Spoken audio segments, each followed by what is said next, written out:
Meu nome é Natália Oliveira, eu tenho 31 anos de idade, fiz Ciências Sociais enquanto curso superior e hoje eu atuo com política de drogas há aproximadamente 7 anos. Eu hoje estou na executiva da Plataforma Brasileira de Política de Drogas, eu sou articuladora dessa rede. A plataforma é uma organização que hoje aglutina 50 organizações por todo o Brasil que atuam em prol da reforma da política de drogas no Brasil, para que seja uma reforma da política de drogas que construa uma política garantidora de direitos, porque existe um consenso na rede que a atual política de drogas que tem no Brasil, a partir derivada da lei de drogas, ela é uma política que mais viola direitos e acentua desigualdades do que garante direitos. Então é uma rede que se articula em torno de mudanças positivas. E eu também coordeno a Iniciativa Negra por uma nova política sobre drogas. A Iniciativa Negra é uma rede um pouco mais recente do que a plataforma, há pouco tempo, mas e ela surge no sentido de fazer a articulação e o agenciamento de sujeitos e coletivos, pesquisadores negros, para aproximar discussões, para aproximar então o que vinha sendo formulado e o que existia de atuação na questão do combate ao racismo, da promoção da igualdade racial, que poderia dialogar e transversalizar com o que vinha sendo produzido pelo campo de direitos humanos e a academia, claro, para a reforma da política de drogas. Então ela surge para fazer a aproximação de sujeitos negros e não negros, prioritariamente com sujeitos negros, para construir estratégias da reforma da política de drogas que sirva para construir a igualdade racial no Brasil. É isso que eu faço um pouco. Eu acho que a minha principal atuação, claro que eu faço pesquisas em relação a esses temas, já passei por outras organizações. Acho que o grande papel assim, mais central que eu tenho é de fazer uma função que se chama advocacy. Advocacy é justamente unir de uma maneira estratégica o que tem de pesquisa, o que tem de consensos no campo, o que tem de pautas, aproximar atores e construir campanhas justamente de incidência para esse objetivo. O nosso objetivo, no caso, é a reforma da política de drogas. Então, desde campanhas de comunicação, às vezes para dialogar com determinado público, que pode ser políticos, né? Então parlamentares ou quem está no executivo, às vezes é para dialogar com o público em geral mais engajado, às vezes é para dialogar com o público leigo. Enfim, a advocacy é você dispor de uma série de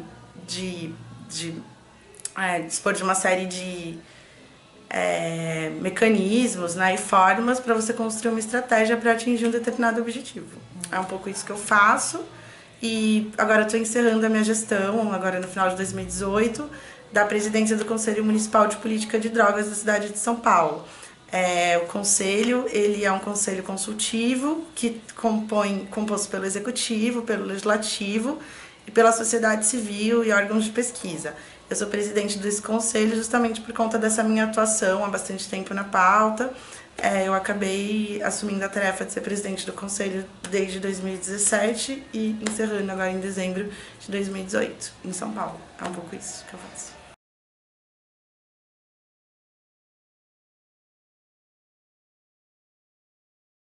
A gente olhou toda essa diversidade de grupos, pensou, vamos dividir por eixos temáticos. O núcleo, ele é o cuidado e atenção. Nele a gente vai ter as organizações tanto que atuam na prática com redução de danos, por exemplo, diretamente com sujeitos que fazem uso abusivo de drogas. Tem os pesquisadores que atuam com essa temática, então você vai ter desde grupos que estão na Unicamp, às vezes um médico psiquiatra, até a própria Fiocruz, né? Assim, percebe que é bem diverso. Ou às vezes um pesquisador individual que está nesse grupo, tem as ONGs que atuam com isso, e no cuidado e atenção é basicamente isso. O outro núcleo que a gente se dividiu, ele se chama núcleo canábico. Por que canábico e não o núcleo outras drogas? Porque ao longo desse período da política de atuação, desse campo pela reforma da política de drogas, a pauta da cannabis só é que mais foi se consolidando, inclusive gerando organizações que se organizam só em torno da mudança da política, só em torno da cannabis. Então, nesse núcleo, a gente tem a característica de ter organizações novas, que atuam pela reforma da política de drogas. Algumas com foco só na mudança, no foco da maconha medicinal. Outras organizações, por exemplo, que atuam pela reforma jurídica da legislação. Então, às vezes não é só a mudança da lei, mas você gerar jurisprudência. Tem uma organização que tem uma atuação muito interessante, que é o Reforma. O Reforma, ele atua ajudando os familiares que precisam, os familiares ou pacientes que precisam plantar cannabis e hoje não conseguem pagar para comprar canabidiol do exterior, ajudando eles a ter habeas corpus para plantar, por exemplo. Né? Tem um outro grupo que está dentro desse núcleo de cannabis, que são de familiares que ensinam as pessoas a cultivar, familiares e pacientes, e muito num trabalho focado assim de mães. Então tem muitas mães e mulheres que precisam produzir o medicamento para os seus filhos. Esse é o núcleo cannabis. E tem o núcleo que a gente chama de violência e encarceramento. No núcleo de violência e encarceramento, o que a gente tem são organizações também. Então, quando eu estou falando organização, nos três eu estou falando basicamente de ONGs, né? A gente não trabalha com iniciativa privada. São ONGs que atuam num campo que a gente chama de sistema de justiça, então, né, numa perspectiva garantista de sistema de justiça e a pauta de direitos humanos, muitas que atuam com encarceramento, segurança pública, porque são temas que se transversalizam com a política de drogas. E tem também coletivos que atuam numa perspectiva, inclusive, de fazer uma discussão estrutural sobre o sistema de justiça, segurança pública e como que isso impacta diretamente na vida de camadas historicamente segregadas no Brasil, como é o caso da Iniciativa Negra por uma Nova Política de Drogas, o caso da Rede Nacional de Feministas Antiproibicionistas. Nesse grupo a gente tem uma presença maior, inclusive de outros estados, então tem o pessoal de Pernambuco que está lá pelo GAJOP, a Justiça Global que atua no Rio de Janeiro, tem o SESEC, que é o Centro de Estudos e Segurança da Universidade Cândido Mendes do Rio de Janeiro, né? Então, a plataforma, ela aglutina uma série, assim, desde atores muito novos nesse campo, seja novo na pesquisa ou novo na atuação política, até em pessoas que estão historicamente há mais de décadas atuando em diversas causas de direitos humanos no Brasil. É isso que são os grupos da plataforma. A plataforma brasileira, ela existe há quase 4 anos, ela não começou com essas 50 organizações, começou com aproximadamente 15, e eram só organizações institucionalmente, que existiam institucionalmente, né? Então organizações não governamentais. Tinha alguns poucos coletivos, mas tinha um perfil um pouco mais institucional. A plataforma já teve formatos diferentes de funcionar, porque o exercício que a gente faz é de entender que são movimentos novos o que a gente está fazendo. A nossa causa nova, que é aproximar diversas discussões de direitos humanos em torno da reforma da política de drogas. A pauta política de drogas por si só é nova.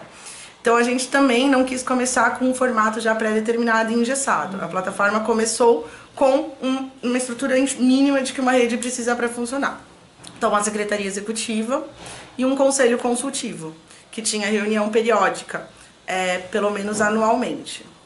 E rede de e-mail para funcionar, enfim. Tinha período de filiação, as filiações são sempre aprovadas nas assembleias anuais, então as assembleias anuais elas sempre foram mantidas. Em um determinado momento a nossa rede começou a crescer, e o que a gente percebeu é que era necessário criar outros mecanismos de articulação. Então, como é que funciona? Hoje a gente tem a Secretaria Executiva, mas dentro da Secretaria Executiva a gente não tem só coordenações por área. A gente tem, por exemplo, a minha função, que eu inclusive divido com a Luana Malheiros, que é do Nordeste, que é de fazer articulação de rede. Então, fazer toda essa costura de entender o que cada organização está fazendo, o que está planejando, aproximar eventos, às vezes fazer com que os eventos aconteçam juntos para que eles se potencializem, fazer reuniões periódicas de núcleo, tanto para ajustar a agenda, quanto para pensar o que vai ser a produção de cada núcleo.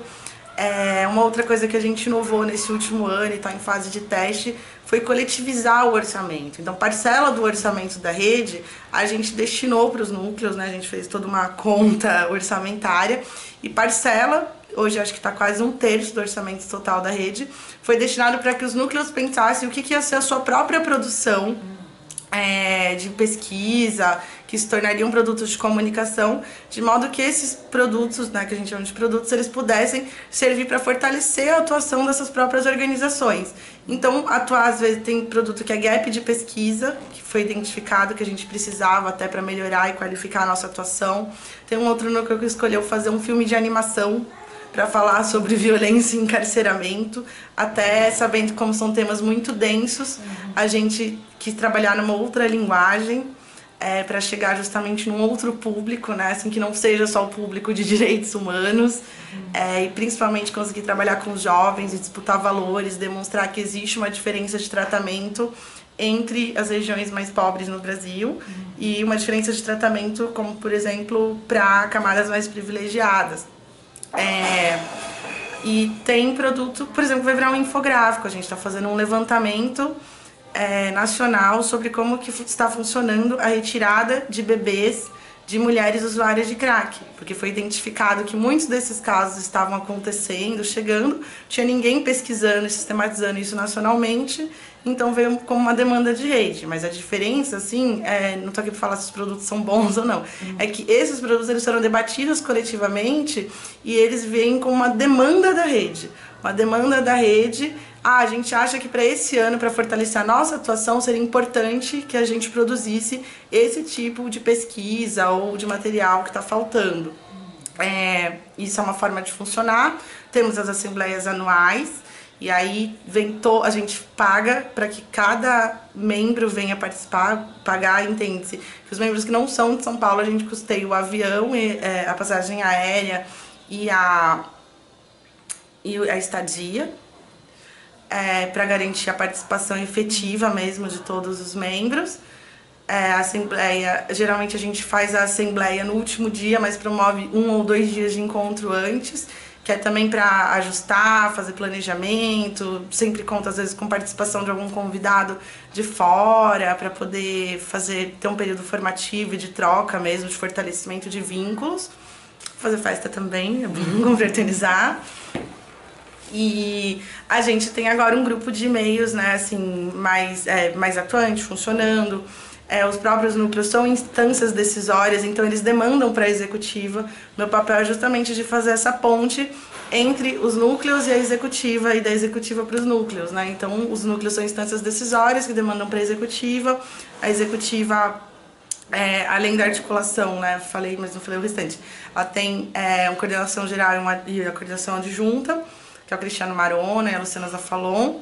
Tem uma coordenação de comunicação e tem uma coordenação de pesquisa científica e tem uma coordenação que a gente chama de advocacy, mas é uma atuação de Brasília, que é o Gabriel, que faz relações institucionais pela plataforma com esses poderes são nacionais, então legislativo, STF, executivo.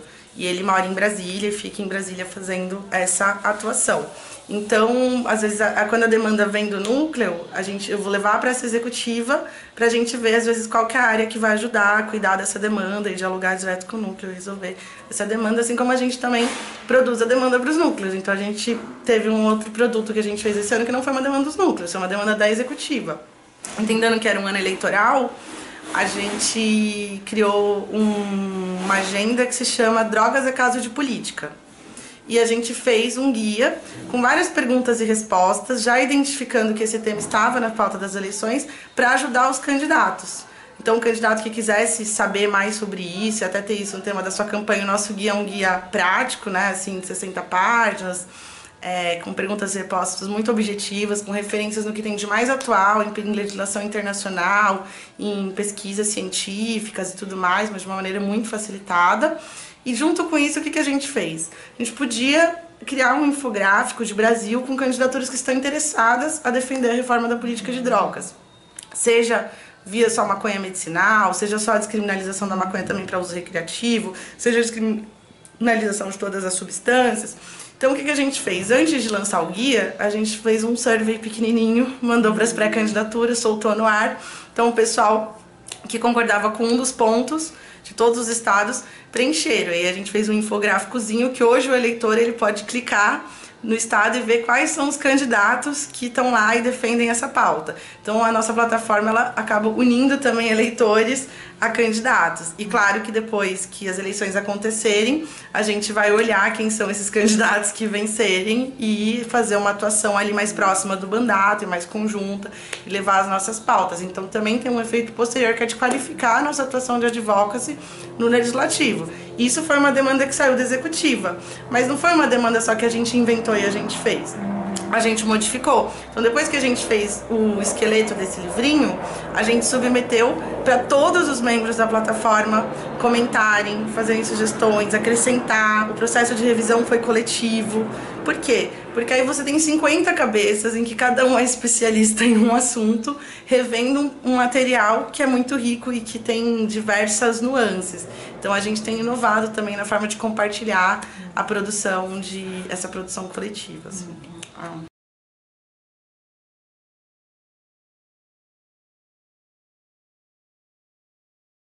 Eu acho que a responsabilidade dos atores coletivos são justamente fazer essas aproximações de objetivos que se convergem. Então, acho que a responsabilidade de você se propor a ser um ator coletivo, às vezes não é ser coletivo só para uma causa que determinadamente você defende ou só o seu coletivo defende. É você o tempo todo estar com o radar ligado no quanto que tem outros grupos que às vezes defendem causas parecidas com as suas ou que poderiam até se aproximar se existisse diálogo, se existisse conversa, para fazer justamente crescer uma ideia coletiva, a ponto da sociedade sentir necessidade de se modificar, de refletir e se transformar, porque se a sociedade não sentir a necessidade de transformação de valores, dificilmente só a mudança de uma lei vai causar esse impacto numa mudança de valor, da mudança de costume. Então hoje eu entendo que a atuação coletiva ela tem muito mais a ver com a gente conseguir melhorar valores coletivos para uma existência menos sofrida.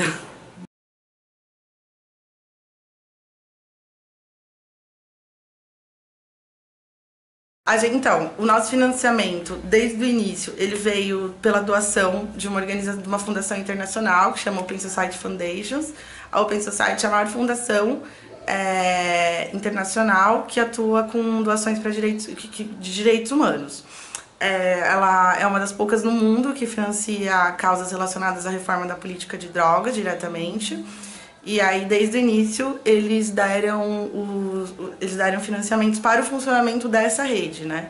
Que é justamente bancar toda essa estrutura que eu tô dizendo. Então, uma equipe com dedicação, inclusive a dedicação, a gente nunca conseguiu chegar num grande sonho de todo mundo que é o ativismo, que é a dedicação exclusiva. Então, a executiva, mesmo composta por essas pessoas, tem pessoas dentro da executiva que não recebem para estar ali. Quem recebe um salário que não é o suficiente para fazer dedicação exclusiva, porque senão a nossa rede poderia ainda estar melhor estruturada. E para manter essa estrutura, né, que eu tô falando, que são dos encontros que a gente tem que fazer, contratar consultorias para ajudar nas pesquisas, depois quando vai desenvolver um produto de comunicação, contratar produtor e etc.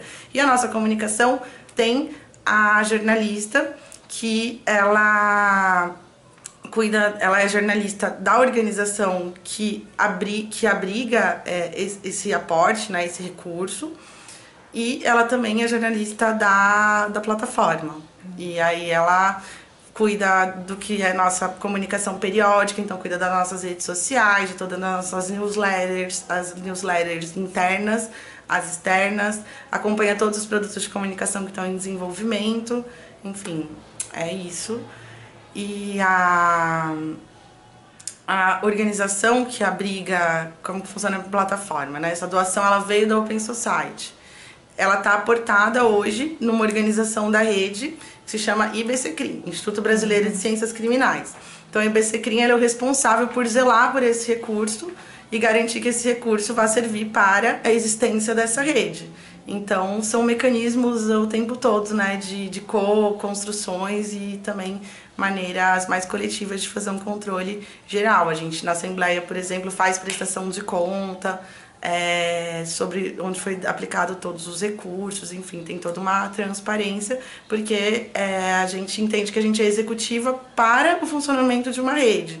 E aí a gente entende que o princípio da transparência deve ser um valor assim a ser perseguido. Claro que nunca é suficiente, sempre é necessário aprimorar cada vez mais a transparência, a criação de critérios para tomada de decisões. Quando a gente está criando uma rede que não que vem do zero, o tempo todo a gente percebe que é necessário às vezes desenvolver novos critérios, e a gente descobre isso a partir de quando aparece um problema.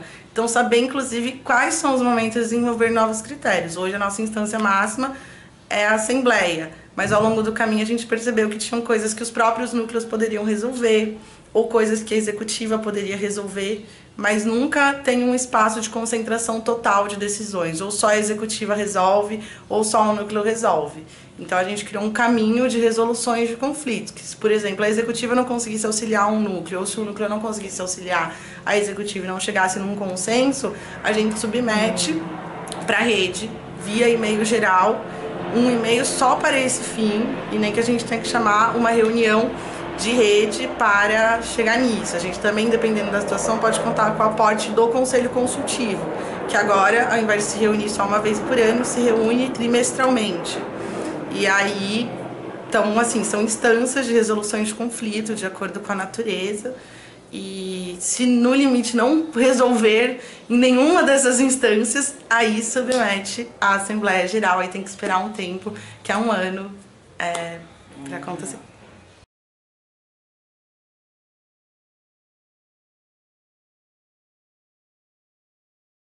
Eu acho que um avanço civilizacional que a gente conseguiu chegar é que a liderança você não herda do berço, né? Não vem de graça para você, não é uma coisa premonitória.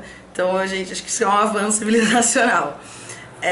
Agora, um pouco como é que a gente tá hoje, acho que assim, as pessoas, a gente deve ter uma dimensão de que cada vez mais a política, ela é uma representação, a política ela é um grande teatro um teatro para conciliações de vários interesses que em tese seriam inconciliáveis se não existisse a política, né? Então a política ela vai ser essa mediação, né? Essa gestão de interesses para que a gente não chegue em ações que inviabilizem a existência em sociedade, né? Para que as coisas não se resolvam só em conflitos, às vezes diretos, em mortes e violências. Ainda é claro que tudo isso coexista no tempo que a gente está, mas a gente luta para que seja diferente. Então, eu penso que as lideranças, sei lá, lideranças políticas que estão em cargos institucionais, elas têm uma responsabilidade tanto de zelar pela boa execução do orçamento público, para que ele de fato sirva para produzir justiça social, que esse é o papel máximo assim de um Estado de Direito, e também que ele represente com responsabilidade as suas causas, entendendo que as causas elas são coletivas. Então, até é errado falar represente as suas causas, mas acho que as lideranças elas se formam ao entorno de vários interesses de uma mesma causa ou de causas que se relacionam. Eu acho difícil pensar a liderança ser só de uma causa A ou de uma causa B. Eu acho que isso acaba ficando muito incipiente a ponto de que isso vire uma representação política. Porque se você se organiza só em torno de uma única causa específica, talvez seja melhor você ter um outro tipo de iniciativa que não seja ser, às vezes, um mandato parlamentar e dialogar com mandatos parlamentares. Acho que os mandatos eles têm que ser amplos, por exemplo, que pode estar dentro de um campo. Então, dentro dos direitos humanos, não tem só drogas, ou não tem só segurança pública, ou não tem só sistema de justiça. Então, é um campo amplo. Então, assim, tem um mandato que se aglutina a partir de um campo. E aí, claro, tem a figura do que é chamado de líder, mas é uma espécie de figura pública. É quem empresta parcela da sua existência e basicamente, assim, 20 horas das suas 24 horas do dia, que vai, inclusive, abrir mão de outras coisas que pessoas não estão dispostas a abrir mão, às vezes da construção de uma carreira, às vezes de convívios privados e etc., para emprestar e se dedicar a esse fazer político, né? Assim, eu penso que isso é um papel saudável, essa compreensão. Claro que tem outras maneiras, tem gente que faz disso uma carreira, né? Assim, então entende que a política é uma carreira própria.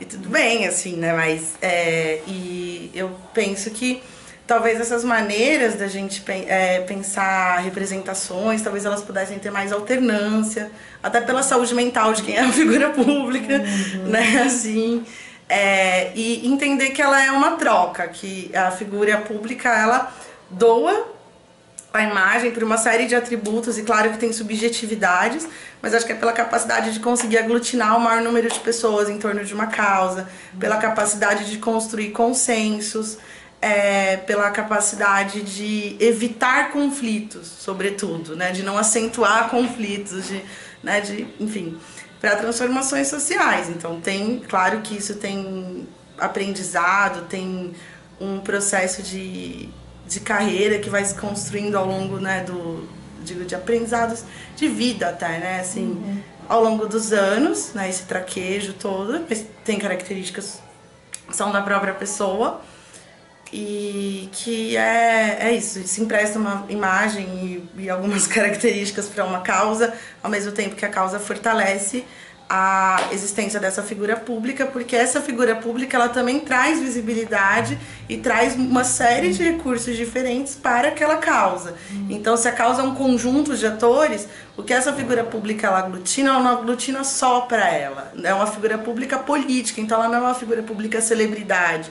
É diferente de alguém que vai ser, por exemplo, um modelo, ou um ator, ou um cantor, que se o cara aparece numa novela, ele lucra vendendo a sua imagem para marcas de propaganda de televisão. São figuras públicas diferentes. Figura pública política é diferente da celebridade. Então, essa figura pública, quando ela consegue chegar em diversos lugares com aquela causa, ela também tem que ter a responsabilidade que ela porta-voz de muitas causas. Então, às vezes, não é só a opinião dela. Mesmo que, às vezes, ela tenha um estudo mais aprofundado com aquilo. Seja um mestrado, seja um doutorado, eu acho que tem que ter um cuidado de saber que é porta-voz de uma causa. E, claro, quanto mais essa causa cresce, mais também todo esse campo que se aglutina em torno dessa causa, ele vai ser beneficiário direto ou indireto do crescimento dessa causa. Penso um pouco isso.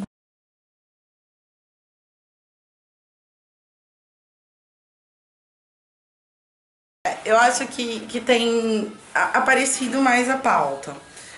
A pauta de alguma maneira está nacionalizada, seja às vezes provocada por motivos bons ou não. Às vezes a mídia vai abordar a questão das drogas, e aí sempre associado muito à questão da violência, do medo, quando tem rebelião em presídio, ou quando a gente está com um aumento de apreensões ou de assalto. Então, assim, sempre acaba sendo associada à pauta de drogas. Então, vai fazer uma cobertura muito violenta e geralmente não faz uma cobertura crítica. Faz uma cobertura, assim, muito de repetição de um padrão conservador e senso comum de que isso deve ser resolvido na bala. Então, assim, tem uma cobertura sobre a intervenção do Exército hoje no Rio de Janeiro totalmente acrítica.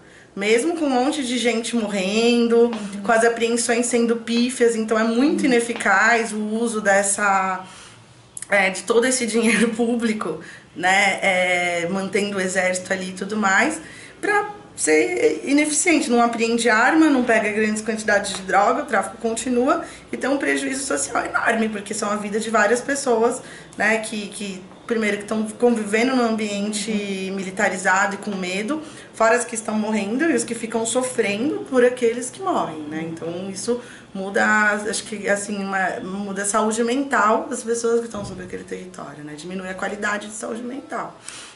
Então essa cobertura da mídia é péssima ainda no que fala sobre segurança pública e drogas. Agora, a cobertura da mídia sobre, por exemplo, a figura do usuário, eu sinto que ela tem melhorado. Então existe já um consenso geral, e até a nossa própria lei de drogas entende que o uso de drogas ele não deve ser... O sujeito usuário ele deve ser passível de cuidado, de atenção, de tratamento e de saúde. Claro que a gente vai ter divergências de entender que tipo de tratamento. Porque tem, né, assim, uma parcela da mídia que vai achar que tratamento é o sujeito simplesmente ficar abstêmico. E muitas vezes não é. E tem alguma mídia, perceba-se um esforço dos jornalistas de cada vez mais tentar entender, então tem diferenças de tratamentos, Então, às vezes, o objetivo não é só ficar abstêmico, tratamento não é só internação em clínica. Eu sinto que esse discurso, no geral, de não criminalizar o usuário, sim levar para a esfera da saúde, esse discurso melhorou. E o da própria cannabis, a mídia aborda muito bem essa questão da cannabis para fins medicinais, ela tem uma predileção em trazer, então, temas que criam empatia. Então, criancinhas que precisam do uso de substâncias, outros pacientes, e ela sabe que ela não vai comprar uma polêmica até com um público que a lê, né, assim, e isso é uma coisa. Agora tem uma coisa assim que passa fora da mídia, e faz todo sentido. A mídia não trata as diversas drogas da mesma maneira. Então, a mídia ela não vai fazer nenhuma cobertura sobre o álcool, nunca vai colocar o álcool como uma droga, né? O máximo, às vezes, que a mídia cobre é a questão do aumento de acidentes por conta de bebida alcoólica, dão muita visibilidade para o endurecimento da legislação em relação ao aumento da multa, né, a penalização das carteiras de motorista por causa de dirigir embriagado. Isso a mídia fez, assim, uma cobertura boa, mas ela nunca coloca o álcool como uma droga, né, e isso pode ter duas explicações. A incompreensão mesmo de que o álcool é uma droga porque ele está na esfera da legalidade, e também a mídia, grande mídia, ela é financiada por patrocinadores. E um dos maiores patrocinadores da grande mídia, seja televisiva, seja escrita e rádio, são as empresas de bebidas alcoólicas. Então, não sei dizer porque não aborda com a mesma criticidade e severidade que aborda as substâncias ilícitas, mas pode ter esses dois elementos.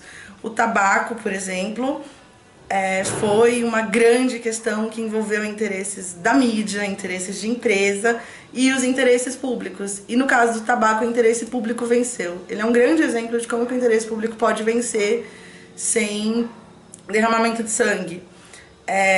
As empresas de tabaco também eram anunciantes dessa grande mídia, porque as empresas dependem da mídia para poder vender mais os seus produtos. Então, nem a mídia queria perder o seu financiador, e nem as empresas de tabaco queriam perder o lugar de exposição das suas marcas. Mas, por outro lado, o tabagismo ele é uma coisa séria, que tem custos altíssimos para a saúde pública a médio e longo prazo. Então, o interesse público, nesse caso, venceu, e no Brasil a legislação bane qualquer tipo de publicidade em relação ao tabaco. E depois a gente vai até avançando nas leis tabagistas e criando outras restrições. Então, proibindo de fumar em lugares fechados, restringindo a venda de cigarro para menores de idade, a proibição de dizer que o cigarro é light, para não criar a sensação de que aquele cigarro é menos danoso do que o outro. Enfim, né, são avanços de uma legislação que está em construção ao longo de 20 anos, mas a gente pode dizer que no tabaco o interesse público venceu.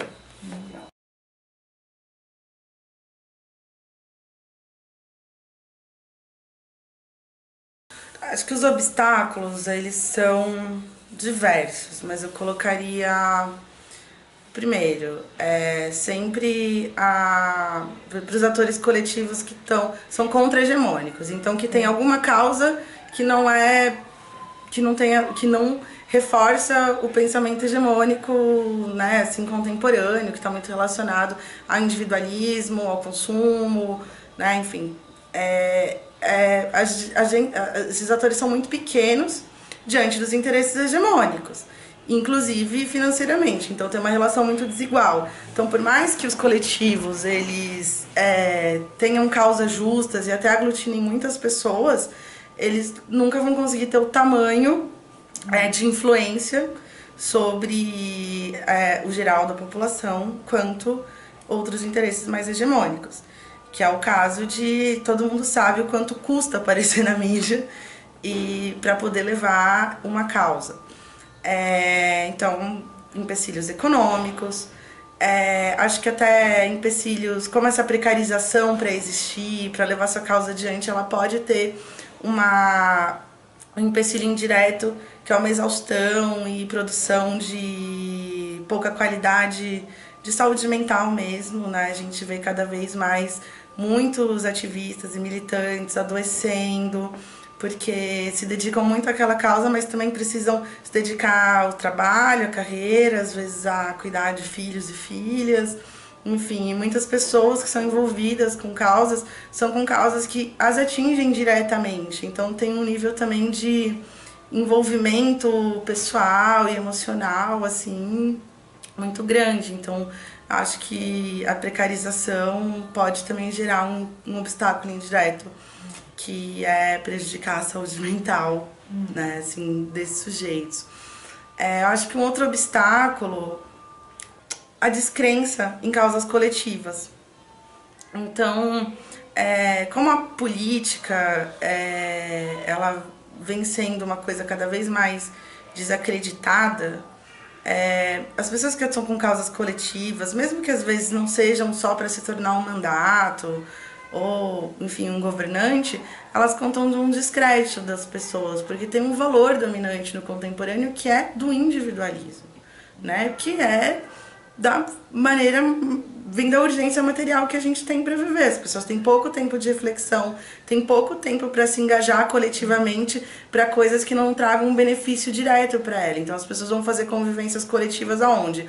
No espaço de trabalho, que traz um benefício direto, imediato para ela, no espaço familiar, que é o lugar da constituição de afeto, com os poucos amigos, mas não se tem um espírito coletivo de se juntar com diferentes e com desconhecidos para resoluções de causas coletivas. Então, o crescimento, né, da individualidade, que, eu repito, não é um defeito das pessoas, é uma necessidade do contemporâneo, é um empecilho também, porque as pessoas têm menos tempo até para se engajar e até para perceber que os problemas que elas enfrentam são coletivos e que eles deveriam ser enfrentados também com respostas mais coletivas.